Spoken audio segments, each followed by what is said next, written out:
Welcome back to the AIPLP podcast. Today, we're going to be doing a deep dive into the world of WWE. You guys sent us a whole bunch of articles and insider scoops about upcoming events, and let me tell you, the drama is thicker than a steel cage match. Yeah, what's really fascinating is how WWE is playing like the nostalgia card Right. while still pushing boundaries. Yeah. They're bringing back Saturday night's main event, which hasn't been on primetime TV in like almost 2 decades, but at the same time, they're building these storylines that really resonate with today's fans. Okay, so let's break this down. We've got two major events coming up. We've got WWE Saturday Night's main event, which is happening live on January 25th on NBC and Peacock, and then the Royal Rumble, which is always a wild card. But here's the hook for this deep dive. We're not just going to be looking at the matchups. We're going to be dissecting the storylines, the character arcs, all the stuff that makes these events must-see. Exactly. It's like the season finale for a TV show you've been binge watching. You're invested in the characters, you want to see the payoffs, and WWE knows how to deliver those OMG moments. So let's start with Saturday night's main event, or SNME for the initiated. Now, this isn't just a random show. This is a strategic move by WWE. They are putting wrestling back on a major network during prime time, signaling that they're ready to reclaim that mainstream audience. Remember the days when SNA went head-to-head with shows like Saturday Night Live? It was a cultural phenomenon. Totally. And, this tells us WWE is feeling confident. They're not just catering to the hardcore fan base anymore. They're aiming for a broader audience, which could mean even bigger things down the line. It's like they're saying, hey, we're back and we're here to stay. And they're backing it up with a killer card.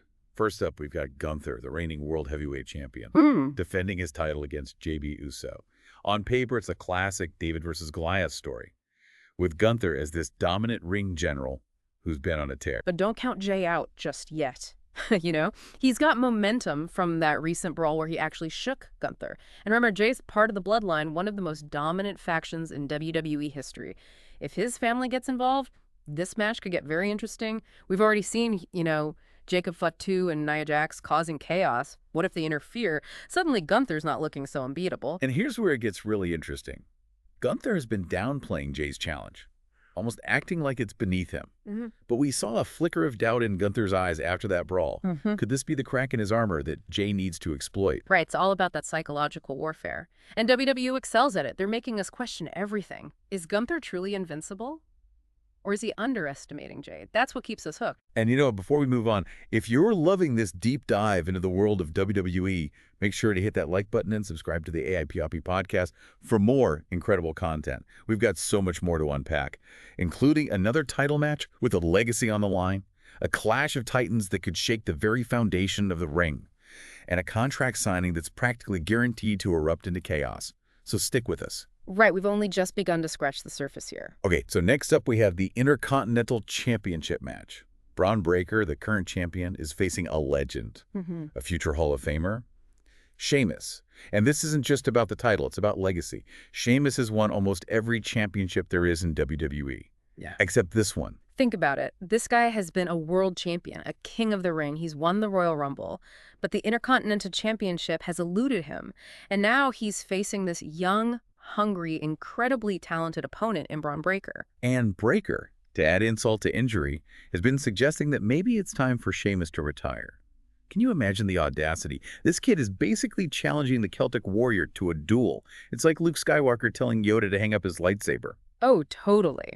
Breaker's playing mind games, trying to get under Sheamus' skin. But Sheamus is a veteran. He's been through it all. He's not going to let some punk kid rattle him. In fact, I think this might fire him up even more. Oh, absolutely. The crowd is going to be electric for this one. Everyone loves an underdog story. And Sheamus finally capturing that elusive Intercontinental title would be a WrestleMania moment right there on SNME. Yeah, but Breaker's no pushover either. He's powerful, he's agile, he's got a chip on his shoulder. Don't be surprised if he pulls out all the stops to retain that championship. This is a match that could steal the entire show. And speaking of matches that could steal the show, we can't forget about Braun Strowman going head-to-head with Jacob Fatu. There's going to be a clash of the titans, a pure power move by WWE to remind us that size still matters in this business. Oh yeah, it's like watching two runaway trains collide. Strowman, this monster among men, versus Fatu, who comes from wrestling royalty and has that Samoan savagery in his blood. It's almost primal the way these guys go at it. And it's not just about two big dudes throwing haymakers. Yeah. This match has implications for the power dynamics within WWE. Remember, Strowman's currently aligned with LA Knight and Sami Zayn against the Bloodline. So a win here for Strowman could shift the momentum in that whole faction war. Yeah, it's like a chess game, the way WWE layers these storylines. You've got the individual rivalry between Strowman and Fatu, but then you've got this overarching conflict between these two factions vying for control. It's brilliant. And speaking of factions and family ties, we can't overlook the Women's World Championship match. Rhea Ripley, the reigning champion, is facing a sudden and very dangerous challenge from Nia Jax. This one got personal very quickly. Yeah, Jax just blindsided Ripley on Raw. Yeah. And it was brutal. No trash talk, no build-up, just a pure vicious attack. That tells me this feud is going to be intense and it's going to escalate quickly.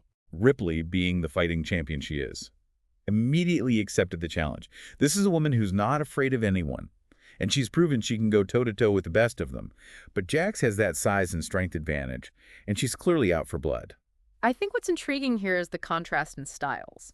Ripley is a brawler, but she's also technically gifted. Jax is more of a powerhouse, relying on her brute strength. It'll be interesting to see how Ripley adapts her strategy to deal with that kind of onslaught.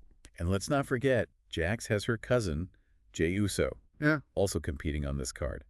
Could we see some family interference? Could the Bloodline try to make this a 2-for-1 championship night? It's all on the table. Yeah. And that's what makes SNME so unpredictable. Right. WWE is great at planting those seeds of doubt. They're giving us just enough to make us wonder, to keep us guessing, and that's what keeps us coming back for more. And speaking of coming back for more, if you're enjoying this deep dive, don't forget to hit that like button and subscribe to the AIPOP podcast. We're your one-stop shop for unpacking complex topics. And we've got a whole lot more to discuss on this episode. We've still got that explosive contract signing to get to. And then a quick look ahead at the Royal Rumble, so buckle up because things are about to get really interesting. Okay, let's talk about the segment that has everyone buzzing. The contract signing between Cody Rhodes and Kevin Owens. These two are set to face off in a ladder match for the undisputed WWE Championship at the Royal Rumble. And if history's any indication, this contract signing is going to be anything but civilized. Oh, yeah. These guys have a history of turning any encounter into a full-blown brawl. Remember that time they tore apart the set on Raw? Or when they fought through the crowd at a live event? They just can't seem to be in the same room without trying to destroy each other. And to make things even more volatile, WWE Hall of Famer Shawn Michaels is going to be mediating the signing. The Heartbreak Kid himself. Now, Michaels is known for his intensity. And let's be honest, he's not exactly known for keeping things calm and collected. Oh, this is like throwing gasoline on a fire. Michael's presence just amplifies the tension. What happens if Rhodes and Owens start throwing punches? Does Michaels try to break it up? Does he join in? It's a recipe for chaos. It's a brilliant move by WWE. They're creating this must-see moment, knowing that these three personalities are guaranteed to deliver fireworks. It's almost like a performance within a performance. It's that blurring of the lines between reality and storyline that WWE does so well. Are Rhodes and Owens really this volatile, or are they just playing their characters? It's hard to tell, and that's part of the appeal. Exactly. It's like watching a reality show unfold live. You know, there's a script, but you can't help but get caught up in the drama. Yeah. And that brings us nicely to the Royal Rumble itself, the event where anything can happen. Yeah, the Royal Rumble is unique. It's a 30-person battle royale with superstars entering the ring at timed intervals. Last one standing wins a championship match at WrestleMania, the biggest event in WWE. It's a night of surprises and betrayals, and those unforgettable WrestleMania moment type entrances. And we already know that the Rhodes-Owens ladder match is set for the Rumble, so the stakes are even higher. Whatever happens at this contract signing will likely have ripple effects all the way to WrestleMania. It's a long game that WWE is playing here. They're setting the stage for months of storytelling, weaving together these intricate narratives that culminate in these huge, epic showdowns. It's like a season finale for a TV show you've been binge-watching. You're invested in the characters, you want to see the payoffs, and WWE knows how to deliver those OMG moments. Exactly. It's like a season finale for a TV show you've been binge watching. You're invested in the characters, you want to see the payoffs, and WWE knows how to deliver those OMG moments. And that's what's so exciting about the Royal Rumble. You never know who's going to show up, what alliances will be formed, or what shocking eliminations will take place. It's a night of pure unpredictability. Remember that time John Cena returned at the Rumble after being out with an injury? The crowd went absolutely bonkers. Or when Edge made his surprise return after years of retirement. It was one of the most emotional moments in WWE history. The Royal Rumble is a breeding ground for those legendary moments. And this year is shaping up to be no different. We've got so many potential storylines converging: the Rhodes-Owens feud, the Bloodline's quest for dominance, the rise of new stars like Braun Breaker. The possibilities are endless. It's like WWE is throwing this giant wrestling party and everybody's invited. And the best part is we get to watch all the drama unfold live. And that's what we want to leave you with today, dear listener. A sense of anticipation, excitement, maybe even a little anxiety, as we head into this incredible weekend of WWE action with SNME and the Royal Rumble looming on the horizon. We want you to think about what you're most looking forward to. Yeah. What matches are you marking on your calendar? What storylines have captured your imagination? Who do you think will emerge victorious and etch their name in WWE history? Because ultimately, it's all about the journey, isn't it? The twists and turns, the triumphs and the heartbreaks. Those moments that make us gasp and cheer, and maybe even shed a tear or two. WWE is more than just entertainment. It's a shared experience, brings people together, creates memories that last a lifetime, and it's a constantly evolving story.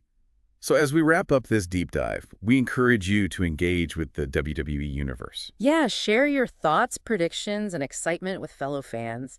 Debate the merits of a headlock versus a suplex. Argue about who deserves a championship opportunity. Let's keep the conversation going. And if you enjoyed this deep dive into the world of WWE, don't forget to like and subscribe to the AIPOP podcast for more incredible content. We explore a wide range of topics from pop culture to science history and everything in between. There's something for everyone. Thanks for joining us on this journey, and until next time, keep on diving. See you soon.